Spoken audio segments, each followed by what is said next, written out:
자, 반갑습니다. 일반 시민입니다. 지난 영상에 이어서 그 동네 그 사람들 이야기, 생각보다 조회수도 안 나오고 해서 다른 이야기를 할까 했는데요. 그래도 이야기를 마무리 지어 보려고 합니다. 오늘 이야기는 저번 영상보다 내용도 많고 재밌을 거예요. 자, 바로 시작할게요.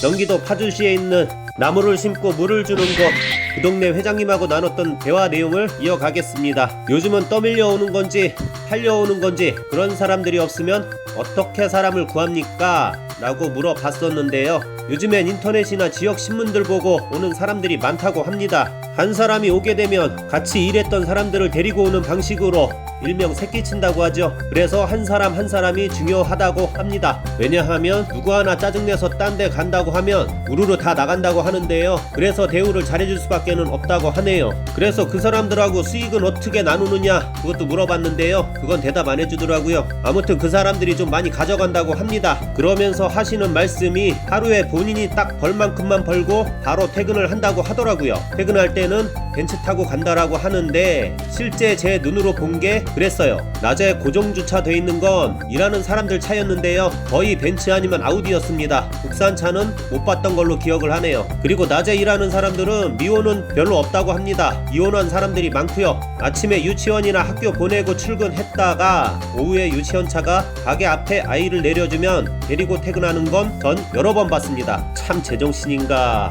하면서 지금은 진짜 이런 사람들이 생계형인가 라는 생각이 잠깐 드는데요. 그 사람들 역시 벤츠 타고 퇴근합니다. 또 어느 날은 아침에 일하러 나갔는데 몇몇 가게들 전면 샤시 유리들이 다 박살난 거예요. 그래서 좀 놀라긴 했는데요. 회장님께서 말씀하시길 상도덕을 안 지켜서 밑에 사람들 불러서 장사 못하게 박살 냈다고 하더라고요. 그게 2011년도였지만 아직도 이런 세상이 있구나를 느낀 하루였습니다. 참 무서운 분이라고 생각도 됐는데요. 우리 팀한테는 항상 친절하시니까 또 그렇지만은 않더라고요. 어쨌든 왜 박살냈는지 조심스럽게 물어봤는데요. 입구에서 사람을 어느 정도 받으면 나머지 사람들이 안쪽으로 들어올 수 있게 불을 끈다거나 문을 닫아야 한다고 하는 규칙 비스무리한 게 있더라고요. 그래서 도대체 얼마나 벌길래 그러냐고 돌려가면서 물어봤는데요. 그때 당시에 한 사람당 못 벌어도 600~700만원, 잘 벌어갈 때는 1500도 벌어간다고 하더라고요. 역시 벤츠 타고 고향 갈만 하네요. 그런데 이런 사람들에게 나라에서 생계형 종사자들에게는 2천만원씩 줘가면서 이 일을 못하게 한다고 하네요. 아니 쓰바, 이게 실화야? 생계형 아닌 직업이 어딨나? 다 먹고 살자고 열심히 일하는 거지. 그런데 이 사람들이 그나마 양심적이었던 게 이걸 합법화 해달라고 그때 당시에 국회 앞에서 시위도 했었잖아요.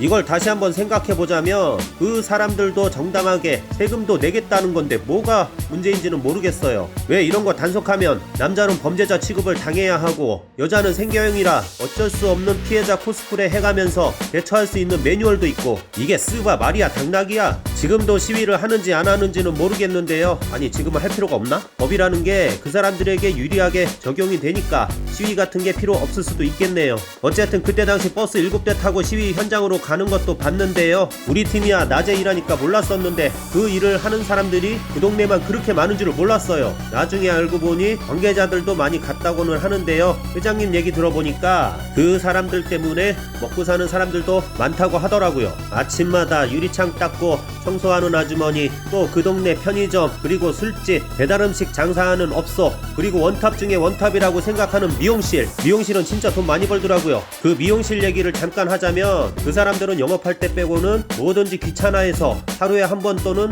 이틀에 한 번 미용실을 꼭 이용한다고 합니다. 이건 또 어떻게 아냐면요, 세월을 조금 더 거슬러 올라가서 2006~7년 정도의 평택역 부근에 도시가스 공사를 한 적이 있는데요. 그때 쌍시옷이 들어가는 동네에서 미용실을 운영하시던 친고모가 계셨습니다. 어느 날은 쉬는 날에 집도 멀고 해서 우물에 미용실을 놀러 간 적이 있었는데요. 일반 사람들은 안 받고 그 사람들만 이용할 수 있는데요. 어쨌든 저보고 그 동네 어디쯤 가서 빵빵대고 5분 정도 기다리면 그 사람들이 차에 탈 거라고 걔네들 좀 태우고 오라는 심부름을 시키셨습니다. 한 3~4명 태우고 미용실 왔다 갔다를 몇 번 반복했는데요. 참 나도 별짓 다 하면서 살았네. 어쨌든 그 한 사람 머리 만져주는데 몇 분 걸리지도 않았는데 몇만 원씩 받더라고요. 작은 금액이 아니었습니다. 문제는 외상거래가 좀 많다는 게 함정이긴 하지만요. 지금 생각하면 참 웃겼던 게 그 사람들을 차에 태워오고 태워다주는 과정이 편도 2~3분 거리인데요. 그 사람들은 귀찮아서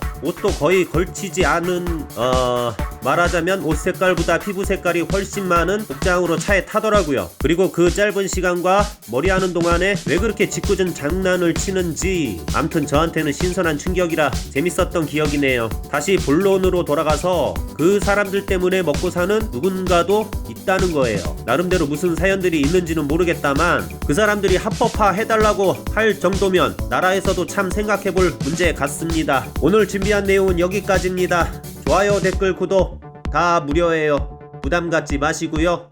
시청해 주셔서 감사합니다.